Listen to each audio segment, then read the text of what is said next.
اللہ رب العالمین کا بے حد شکر و احسان اور کرم ہے کہ اللہ تعالیٰ نے سب کو ایک عظیم فریضے کی ادائیگی کے لیے مجتمع فرمایا. بے شک یہ اللہ کے فضل اور اللہ کے کرم سے ہی ہوا.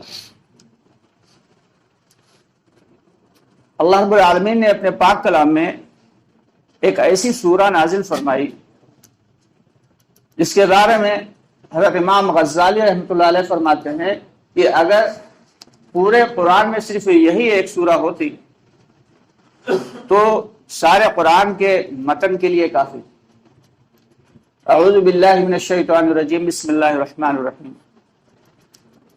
والعصر ان الانسان لفی خسر الا الذین آمنوا وعملوا الصالحات وتواصوا بالحق وتواصوا بالصبر. دوستو اس ایک سورے میں اللہ رب العالمین نے پورے دین کا گویا کہ متن ایسے لگتا ہے جیسے کہ دریا کو کوزے میں بند کر دیا گیا. حضرت امام غزالی رحمۃ اللہ علیہ فرماتے ہیں کہ یہ ایک صورت ایسی عظیم صورت ہے کہ اس میں اللہ رب العالمین نے وہ 4 باتیں بتائی ہیں کہ جن کے اوپر کامل دین کا دار و مدار ہے. کہ والعصر اللہ رب العالمین قسم کھا رہے ہیں اور قسم بھی کہا ہے کہ کھا رہے ہیں زمانے کی. اور قسم کون کھا رہا ہے؟ اللہ رب العالمین. ہم لوگ اگر کوئی خدا نخواستہ ضرورت پڑ جائے تو کس کی قسم کھا سکتے ہیں؟ کوئی دنیا کی یا مخلوق کی کسی چیز کی قسم نہیں کھا سکتے، اس کی اجازت نہیں ہے. بلکہ اگر کوئی بہت اہم مرحلہ پیش آ جائے اور کوئی ایسی وجہ پیش آ جائے کہ بغیر قسم کھانے کے کوئی چارہ نہ ہو تو صرف اور صرف اس بات کی جو ہے حق ہے کہ اللہ کی قسم کھائی جائے. اور خود اللہ تعالی کس کی قسم کھا رہے ہیں؟ والعصر کی زمانے کی قسم. جب سے دنیا شروع ہوئی اور جب ختم ہوگی اور اس کے بعد کا جو وقت ہے سارا کا سارا کیا ہے؟ یہ سارا کا سارا زمانہ ہے. اسی لیے فرماتے ہیں کہ زمانے کو برا کبھی نہیں کہنا چاہیے. اکثر لوگ کہہ دیتے ہیں کہ زمانہ بڑا خراب ہے. زمانہ خراب نہیں ہے، زمانہ تو اللہ سے. ہاں وقت خراب ہو سکتا ہے، دور خراب ہو سکتا ہے، لوگ خراب ہو سکتے ہیں، لیکن زمانہ خراب نہیں ہو سکتا. اسی زمانے کی قسم اللہ تعالیٰ کھا کے فرما رہے ہیں والعصر یہ قسم ہے زمانے کی. ان الانسان لفی خسر کہ دنیا کے سارے انسان، دنیا کے سارے انسان زبردست خسارے میں. مفسرین کرام، علماء کرام جو ہے فرماتے ہیں کہ خسارہ اس گھاٹے کو کہتے ہیں جو جمع میں بھی گھاٹا ہو جائے. ایک ہوتا ہے کہ ہمارا اندازہ یہ ہے کہ اس کام کو کریں گے تو اس سے یہ نفع ملے گا. اب اس نفع سے جو کم نفع ملا تو کہا بھائی گھاٹا ہو گیا. اور ایک ہوتا ہے جو جمع پونجی میں سے بھی گھاٹا ہو جائے تو اس کو کہتے ہیں خسارہ. تو اللہ رب العالمین قسم کھا کے کیا فرما رہے ہیں؟ ان الانسان لفی خسر دنیا کے سارے انسان زبردست خسارے اور گھاٹے میں ہیں. اب اندازہ لگائیں کہ سارے کے سارے لوگ جب خسارے اور گھاٹے میں تو بلا فائدے میں کون ہوگا؟ فائدے میں کون ہے؟ اس کا جواب اللہ تعالیٰ خود ہی اسی سورہ میں دے رہے ہیں. الا الذین آمنوا مگر وہ لوگ خسارے میں نہیں، وہ لوگ گھاٹے میں نہیں. آمنوا جو لوگ ایمان لے آئے. کس پہ ایمان لائے؟ اب سب سے بڑی چیز تو یہ ہے کہ ایمان کس پہ لائے ہیں؟ اللہ وحدہ لا شریک لہ پر ایمان لانا. اور صرف یہی نہیں، آمنت باللہ وملائکتہ وکتبہ ورسلہ والقدر خیرہ وشرہ. یہ اتنی چیزیں اللہ تعالیٰ نے بتائی ہیں کہ ان ساری چیزوں پہ ایمان لانا پڑے گا. کہ اللہ کو سب سے پہلے کیا ہے ایمان لانا؟ کہ اللہ کو ایک ماننا کہ اللہ نفع نقصان پہنچانے کے مالک ہیں، اس کے علاوہ کوئی نہیں. کوئی پیر، کوئی فقیر، کوئی انسان، کوئی جنات، کوئی فرشتہ، دنیا کی کوئی مخلوق نہ تو ہمیں فائدہ پہنچا سکتی ہے اور نہ ہی نقصان پہنچا سکتی ہے مگر جو اللہ چاہے. یہ ہے سب سے پہلا ایمان. اس کے بعد کیا ہے؟ آمنت باللہ کہ اللہ پہ سب سے پہلے ایمان لانا ہے. پھر اس کے فرشتے جس کو ہم نے نہیں دیکھا. اچھا ایمان لانا بھی کن چیزوں پہ ہے؟ وہ چیزیں جو ہمیں نظر نہیں آتی، ان چیزوں پہ ایمان لانا.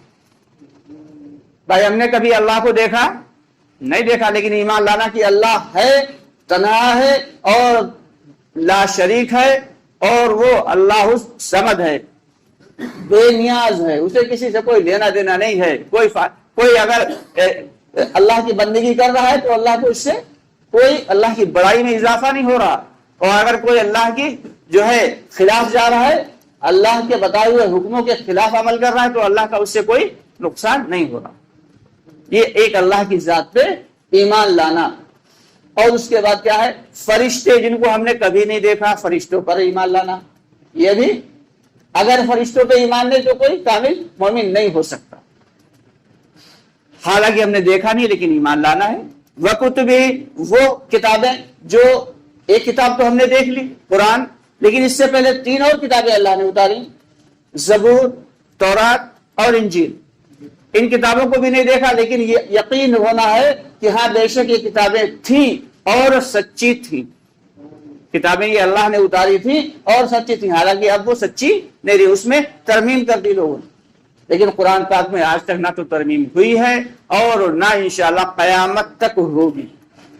اللہ کی کتابوں پر ایمان لانا یہ بھی ضروری. ورسلہ، کہ حضرت محمد صلی اللہ علیہ وسلم تک کو جن کی امت میں ہم لوگوں نے نہیں دیکھا، اور اس سے پہلے جتنے بھی انبیاء کرام آئے کسی کو نہیں دیکھا لیکن ایمان لانا. یہ سارے کے سارے اللہ کے سچے رسول تھے، نبی تھے، پیغمبر تھے. اسی طریقے سے کہ تقدیر کو ہم نے نہیں دیکھا لیکن تقدیر اچھی بھی ہوتی ہے اور بری بھی ہوتی ہے، اس پر بھی ایمان لانا ہے. اور جو ہے مرنے کے بعد پھر زندہ ہوں گے، مریں گے، اس پر بھی ایمان ہے، اور مرنے کے بعد پھر زندہ ہوں گے. یہ ساری چیزوں پہ ایمان لے آئے. اب کیا ہے؟ اب ہمارا ایمان مکمل ہوا. اب اگلی چیز اللہ تعالیٰ بتا رہے ہیں کہ جو شخص ایمان لے آیا وہ خسارے اور گھاٹے میں نہیں ہے. لیکن صرف یہی نہیں، اللہ تعالیٰ آگے بھی فرما رہے ہیں اِلَّا الَّذِينَ آمَنُوا وَعَمِلُوا الصَّالِحَاتِ، کہ صرف ایمان لانا یہ کافی نہیں کہ بس ایمان لے آئے، نہیں، وَعَمِلُوا الصَّالِحَاتِ، نیک اعمال بھی کرنا ہے، کہ اللہ کے نبی پاک صلی اللہ علیہ وسلم کے بتائے ہوئے طریقے پہ چلنا ہے اور اللہ کے حکموں کو پورا کرنا ہے. یہ اللہ کا حکم سب سے پہلا کیا ہے؟ نماز کی پابندی کرنا ہے، روزوں کی پابندی کرنا ہے، اور اس کے ساتھ ساتھ زکوٰۃ ادا کرنا ہے، مال ہو تو حج کرنا ہے، جھوٹ سے بچنا ہے، سچ بولنا ہے، اپنے عہد کو یعنی وعدوں کو پورا کرنا ہے، پریشان حالوں کی مدد کرنا ہے. کوئی بھی اگر پریشان حال دکھے تو اس کی خود سے جا کے مدد کرنا، اس سے پہلے کہ وہ تم سے کہے، خود سے جا کے اس کی مدد کرو. کوئی بیمار ہے اس کی جو ہے بیمار پرسی کرنا ہے، مر جائے تو اس کی جو ہے اسے کفنانا ہے، دفنانا ہے. یہ سارے کے سارے اعمال کیا ہیں؟ رزق حلال تلاش کرنا ہے، رزق روزی کمانا یہ بھی ضروری ہے. رزق حلال کمانا ہے، یہ سارے کے سارے نیک عمل ہیں. وَعَمِلُوا الصَّالِحَاتِ، یہ نیک عمل. پہلے ایمان لائے، جو لوگ خسارے میں نہیں ان کی چار باتیں اللہ تعالیٰ نے بتائیں. پہلا ہے ایمان لائے، پھر وَعَمِلُوا الصَّالِحَاتِ، نیک اعمال کیے، پھر کیا ہے؟ وَتَوَاصَوْا بِالْحَقِّ. اب یہ 2 کام کر لیے تب بھی پورے ایمان والے نہیں، خسارے و گھاٹے میں ابھی بھی ہیں. وَتَوَاصَوْا بِالْحَقِّ، نیک اعمال کرنے کے بعد پھر حق کی فہمائش کرنا. حق کی فہمائش کیا ہے؟ کہ اللہ کے بندوں میں چل پھر کے اللہ کی بڑائی کو بولنا، اس نیت سے کہ ہمارے اپنے دل میں اللہ کی بڑائی آ جائے اور اللہ کے اٹھے ہوئے بندے اللہ سے جڑ جائیں. حق کی فہمائش، لوگوں کے سامنے حق بات کہنا. حق کیا ہے؟ حق اللہ ہے. حق کیا ہے؟ دین حق ہے، ہمارا دین حق ہے. اس کی جو ہے لوگوں کو دعوت دینا یہ ضروری ہے. حضرت ابرار الحق رحمت اللہ علیہ نے جو 71-72 وہ گناہ کبیرہ لکھے ہیں، ان میں سب سے اوپر لکھا ہے کہ جو حق کی فہمائش نہ کرے، یعنی تأمرون بالمعروف وتنہون عن المنکر، اچھے کام کو کرنا اور برے کام سے روکنا. یہ 2 چیزیں جو ہیں یہ سب سے اوپر رکھی ہیں کہ گناہ کبیرہ، اور گناہ کبیرہ کبھی بغیر توبہ کے معاف نہیں ہوتے. تو حق کی فہمائش کرنا. اب حق کی جب دعوت دینے جائیں گے، جب اگر عبادت پہ لگ جائیں گے تو کوئی مسئلہ نہیں ہوگا. ایک شخص جو ہے مسجد میں عبادت کر رہا ہے مسجد کے کونے میں بیٹھا ہوا ہے اور خوب اللہ اللہ کر رہا ہے، نماز پڑھ رہا ہے، ذکر کر رہا ہے، قرآن پاک کی تلاوت کر رہا ہے، خوب اللہ سے لو لگائے ہوئے ہیں، تھوڑے دن بعد اس کی لوگ بڑی عزت کرنے لگیں گے اور یہ بڑا نیک آدمی ہے، بیچارہ ہر وقت اللہ کی رضا ڈھونڈنے میں لگا رہتا